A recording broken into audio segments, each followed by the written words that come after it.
I had no name in their story. I was a servant, something to be used and set aside. But God, He found me, alone, with nothing, not even enough to watch my son live. And He called my name. Thou, God, seest me.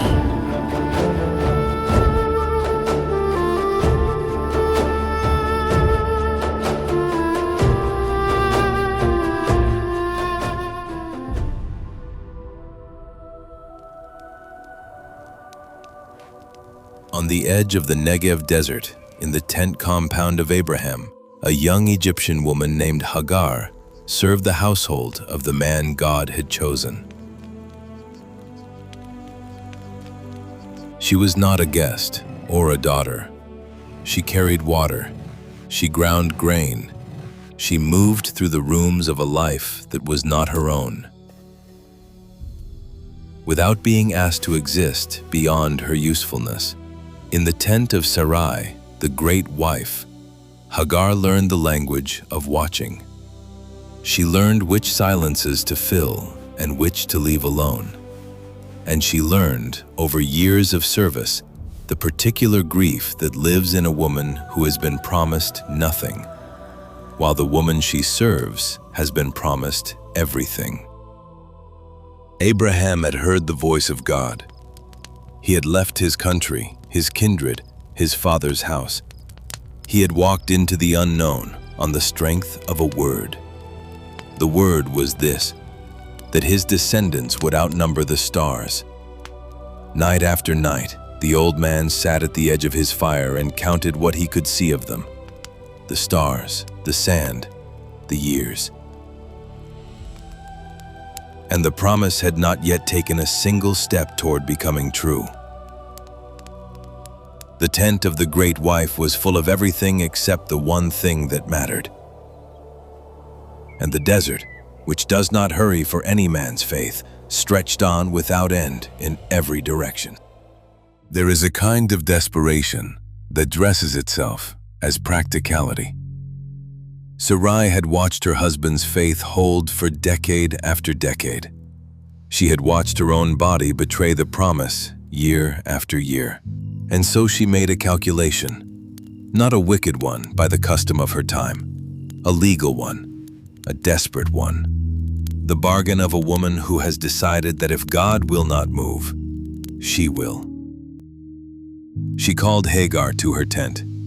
She laid out the terms in the lamplight.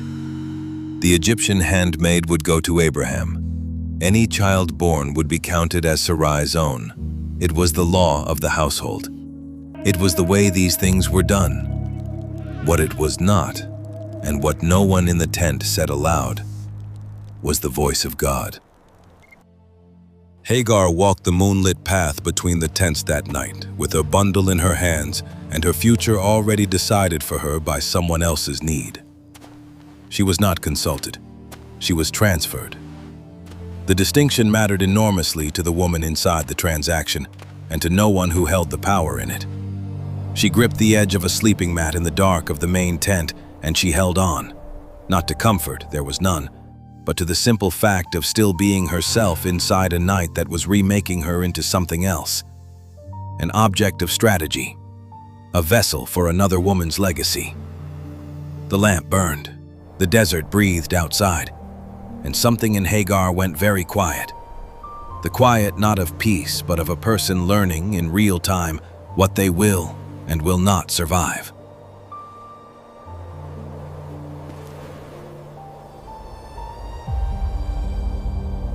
The desert does not pause for the things that happen in tents at night.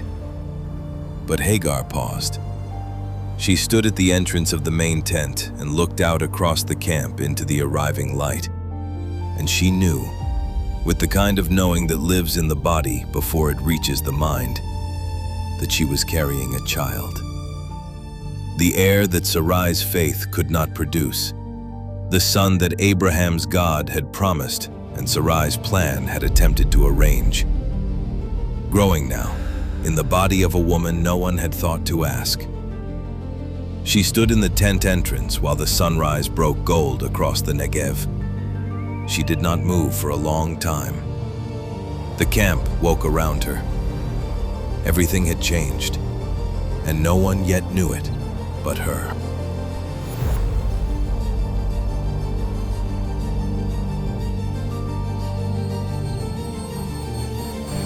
Something shifted in Hagar the morning after. It was subtle at first, a degree of posture, a quality of silence that was no longer the silence of submission, but the silence of someone who knows something the room does not yet know. She was carrying the air. Sarai's plan had worked, and in working had undone the careful hierarchy of the tent. The handmaid who had moved through this household like furniture had become, overnight, the most significant woman in it. The grinding stone sat untouched at midday. The water jar was not where it should have been. And when Sarai looked across the compound at her Egyptian servant, she did not find the downcast eyes she had always found before. She found something else entirely. A gaze that held, a chin that did not drop. The particular dignity of a woman who has been given, by the very person now staring at her, every reason to stop pretending she is less than she is. Sarai went to Abraham. The Bible records her words with the directness of a woman who has made up her mind before she has opened her mouth. "My wrong be upon thee," she said. "I have given my maid into thy bosom, and when she saw that she had conceived, I was despised in her eyes." It was not entirely fair, but grief rarely is, and humiliation less so. Sarai had set this in motion with her own hands, and now she was burning in the fire she had lit. Abraham, in the way of men standing between two women's pain, stepped aside. "Behold," he said, "thy maid is in thy hand. Do to her as it pleaseth thee." And Sarai dealt hardly with her. The tent that had once been Hagar's place of labor became something colder. The compound that had never been home became something worse than that. And in the lamplight of the main tent, a decision formed in Hagar that did not announce itself. It simply began walking her feet toward the entrance and out into the desert road. She did not plan it. Or if she planned it, the planning happened somewhere below thought, in the body, in the feet, in the part of a person that moves before the mind has caught up with what it has decided. Hagar left.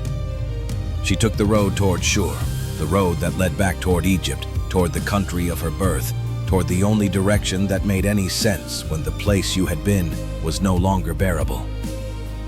The desert received her without comment.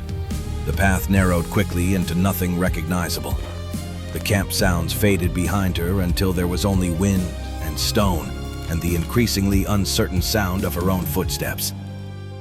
She was a runaway servant in the ancient Near East, a status that carried its own considerable dangers, none of which were abstractions.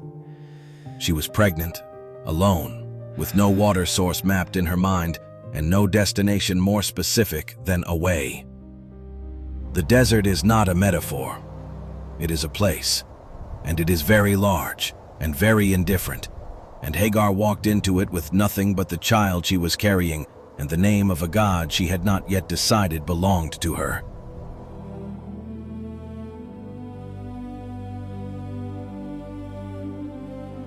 At the road to Shur, in the wilderness, at a well. The Bible places it precisely the way the Bible places things that matter. This is not a vague desert encounter. This is a specific location, a specific road, a specific moment when a specific woman sat down at the edge of water and could not go any further. She had been running away. She had been running toward something she could not name. And she had arrived at water, which in the ancient world was never an accident and was never nothing. She bent over the rim of the well and looked down at her own reflection in the dark water below. The face that looked back at her was not the face of a servant in a great man's household. It was the face of a woman alone in the world, in the desert, in the middle of a story she had not written and could not yet see the end of. She did not know yet that she was about to be spoken to. She did not know that the well she had found was about to become the most significant place in her life. She only knew she was tired, and the water was there. The angel of the Lord found her. That is the verb the scripture uses, found, as if Hagar were something that had been lost and was now located, as if heaven had been looking. The angel asked her 2 questions. Where did you come from? Where are you going? They are the oldest questions in the world. They are the questions a person must answer before they can move in any direction that means something. Hagar answered the first one honestly. I am fleeing from the face of my mistress Sarai. She could not answer the second. She had no destination. She was simply away. And then the angel gave her what no one in the camp of Abraham had thought to give her. A future spoken out loud in her direction. A son, a nation, descendants beyond counting. Return, the angel said. But hear this first. The God of the universe knows your name. Your son's name will be Ishmael. God hears, because God has heard your affliction. Hagar sat at the well in the rising gold of the desert dawn, and she gave the God who had just spoken to her a name from her own mouth. El Roi, the God who sees me. No servant had ever named God before. No runaway, no castaway, no marginalized woman in the margins of someone else's covenant. Hagar did. At a well in the wilderness, before she went back to the tent that had driven her out, she looked up at what had just happened to her, and she named it.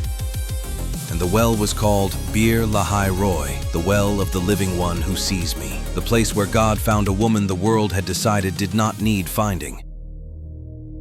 The angel at the spring had given Hagar 2 things, a promise and an instruction. The promise was enormous, a son, a nation, descendants too many to count. The instruction was hard. Return to Sarai. Submit yourself to her hand. She walked back across the desert with both of them. The promise carried her forward. The instruction cost her every step. There is a particular kind of obedience that is not weakness. It is the most expensive thing a person can offer when they have just been told by God that they matter. Hagar returned to the camp. She returned to the water jars and the grinding stone and the sideways eyes of a mistress who did not yet know what the God of Abraham had said to her servant in the wilderness. She carried it all inside her. She carried her son. She walked through the camp entrance and resumed her life, different now in every way that the eye could not see. When the child came, he came in the deep of night, in the sealed warmth of the women's tent, into the hands of the same world that had given his mother so little and was now asked to make room for him. Abraham named him Ishmael. God hears. The name was a record. The name was a document of the moment in the wilderness when a runaway servant cried out into the desert and the God of the universe turned his face toward her voice. Hagar held her son in the lamplight and looked at him with the eyes of a woman who has crossed through something and arrived somewhere she did not expect to be standing. She was still a servant. She was still Egyptian in a Hebrew household. She was still subject to Sarai's authority. Nothing about the structure had changed, but she had a son. And his name meant that she had been heard.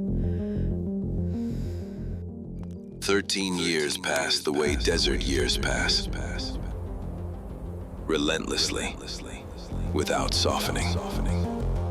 Ishmael grew into a boy and then toward the edge of a man. He learned the desert. He learned the bow.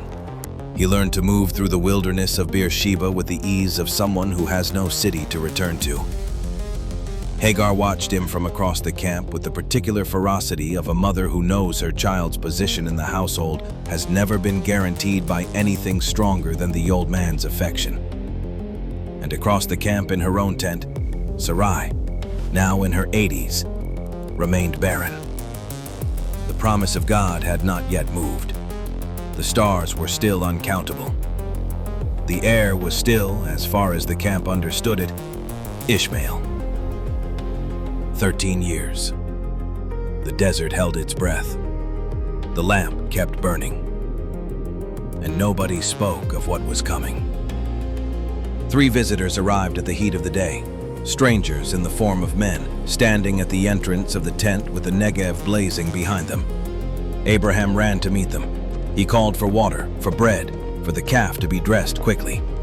He knew, in the way a man of faith sometimes simply knows, that these were not ordinary travelers. Sarah stayed inside the tent. She listened through the fabric, and she heard one of them say that by this time next year, she, Sarah, 90 years old and long past the possibility of children, would have a son. She laughed. She couldn't help it. It broke out of her the way things do when the body registers the impossibility before the spirit has had time to prepare a more faithful response. But the voice from outside the tent already knew she had laughed, and it asked a question that has echoed down through every generation since. Is anything too hard for the Lord? Sarah laughed again, differently this time, with joy she had ceased to believe was available to her. The camp celebrated. Abraham made a feast on the day the child was weaned, a declaration to the world that this son had survived, that the promise had taken flesh, that the God of Abraham had not forgotten a single word of what he had said. Ishmael was there, 13 years old now, nearly a man, standing at the edge of the firelight that blazed for a half-brother he had not asked for. Sarah saw what he did. The Bible records it in a single word: mocking.